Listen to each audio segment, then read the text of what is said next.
So recently there was a thread on Twitter that went mega viral, okay? So viral to the point that the person has now put their account into protected mode in order to try to garner more followers on their account. Ultimately, this person named Grayson decided to make a hit piece against Nerdrotic, and this is probably the weakest hit piece that I have ever seen in my entire life. But unfortunately, I was a little bit too slow in being able to react to it on Twitter, and now he has went protected and I can no longer see the thread, and I'm damn sure not going to follow him in order to see the thread. So I figure, why not we take this opportunity to support a channel who has always supported us, and we're going to support Jeremy from Geeks and Gamers because he did a deep dive on this particular video, and I'm going to give my reaction to it. No. We'll do it live! Fuck it! Do it live! I'll write it and we'll do it live!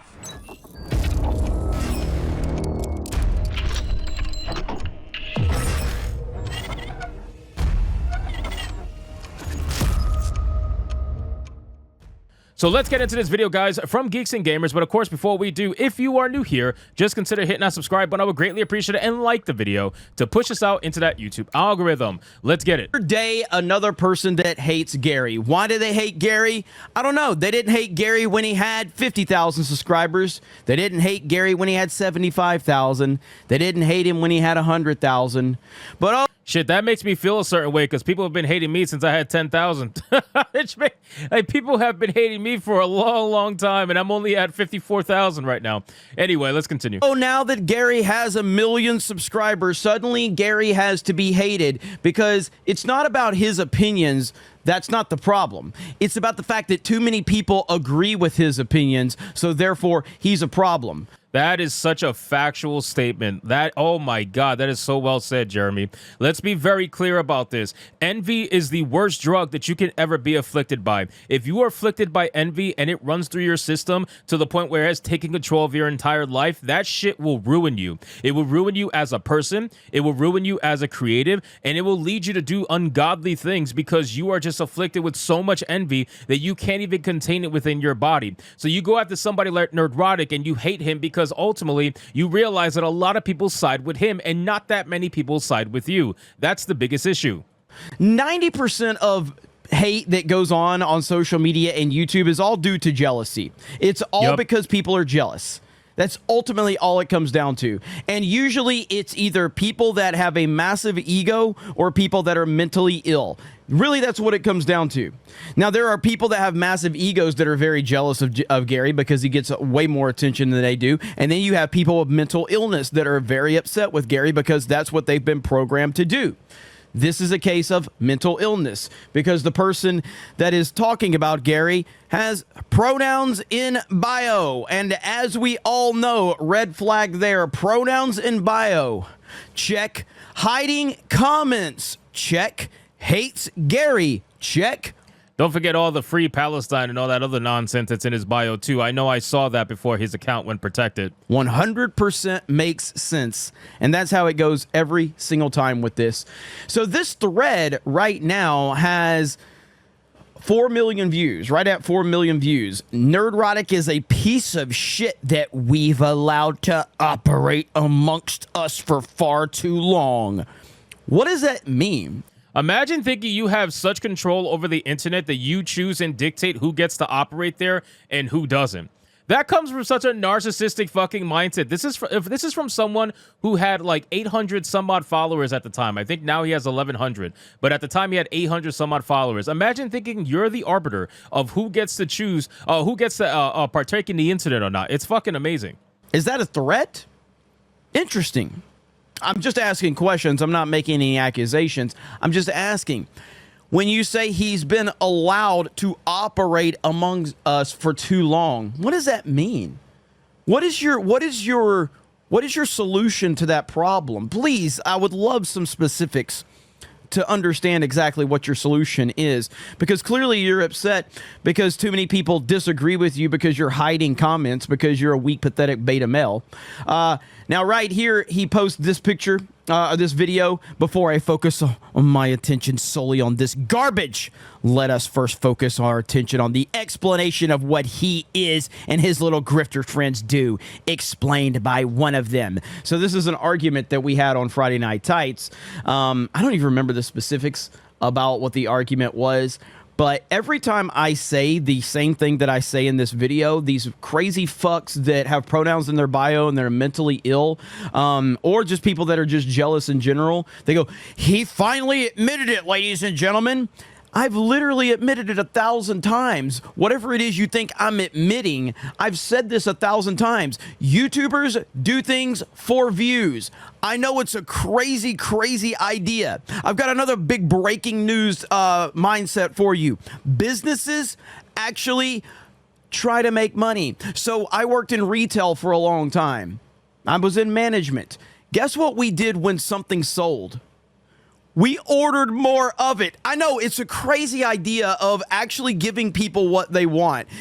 So when these people like to take clips of what Jeremy said and put it out there, they're taking clips from a mindset of someone who doesn't do YouTube and trying to apply their own narrative to it, right? So at the end of the day, man, YouTubers are going to keep doing what they do that they know is successful and putting out there, right? So if talking about a particular subject or giving your opinion on a particular subject got a lot of views, then you're going to continue giving your opinion on that particular subject. That doesn't mean you're grifting, because grifting means that they're conning someone or they don't believe what they're saying, or they're purposefully doing it so that they can just get money and that's it, without believing a single word that they're saying. But the fact of the matter is, Jeremy and Nerdrotic and everybody else at G&G believe everything that they're saying regarding entertainment, and they've had many different disagreements. Some people like certain shows, some people hate certain shows, but at the end of the day, they're telling you what they genuinely feel. And for you to apply the word grifter on it just screams envy at the end of the day. You just look so fucking jealous, because you know that if you were in that chair that Jeremy is in right now, you would be doing the same exact thing that he's doing. But unfortunately, you fucking suck at it. It's this weird mindset that Hollywood doesn't understand. Give people what they want. It's wild. Oh, you're selling Kraft macaroni and cheese? Well, you better not order any more Kraft macaroni and cheese, because why would you give the paying customer or the person that is interested more of what they're asking for? Why would you do that? I know it's a crazy, crazy mindset. It really is. But clearly this person doesn't have any real friends. Real friends argue all the time. That's right, folks. They sell you outrage and anger. This is what they do.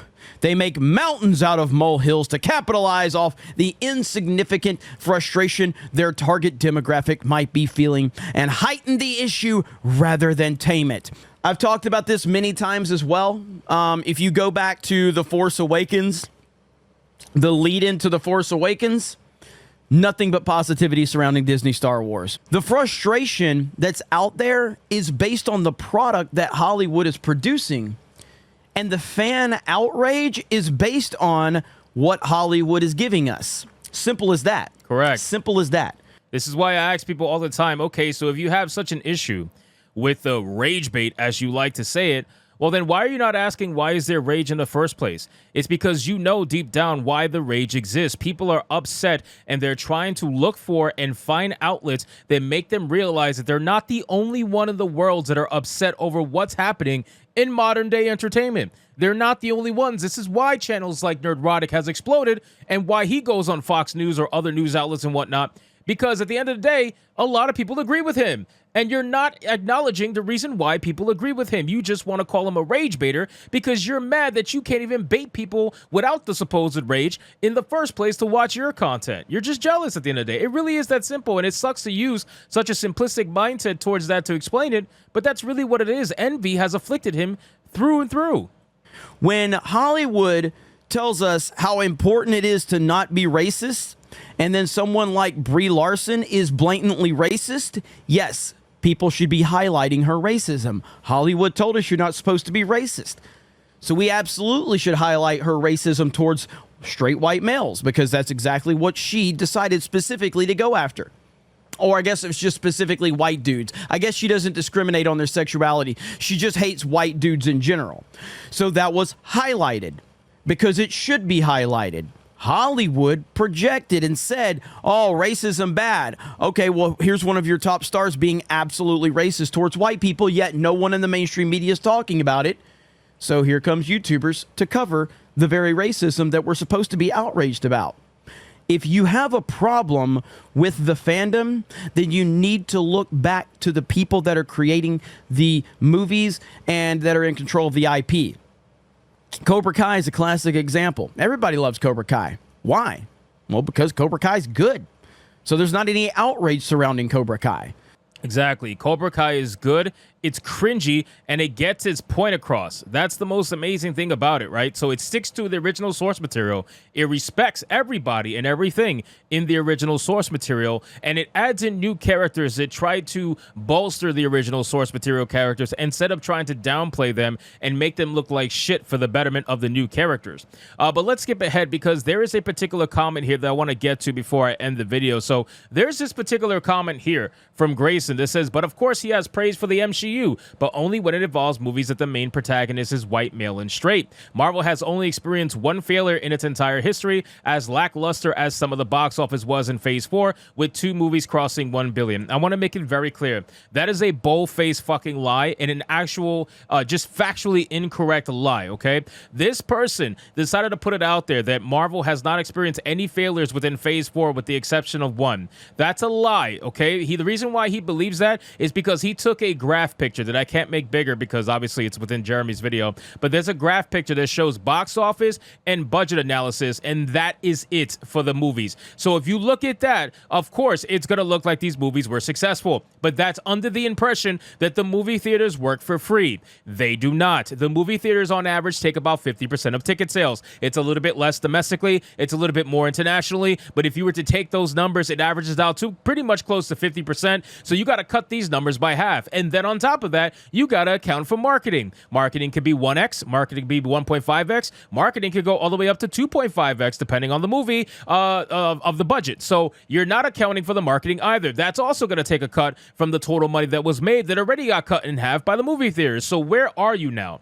Where are you now with these numbers? These numbers start to drastically fall, and when you realize this, the budget numbers do not look so pretty, and now you have multiple flops on your hand. How do you know this is true? Because Disney themselves admitted it. How did they lose billions of dollars in the box office? They openly admitted they lost $1 billion in the box office. How is that possible if they've only had one movie fail? Make it make sense. So anyway, guys, go check out Jeremy, of course, from Geeks and Gamers. If for some reason you don't know him or his channel or his team and you're watching this video, please make sure to go check it out. Leave him a sub if you enjoy his content and give him a like and tell him I sent you. So anyway, guys, thank you so much for watching this video. I hope you did enjoy it. If you did, consider leaving me a subscribe. I would greatly appreciate it. Don't forget to like the video, comment, let me know your thought, and I'll see you guys on the next one. Hypnotic out. Fucking thing sucks!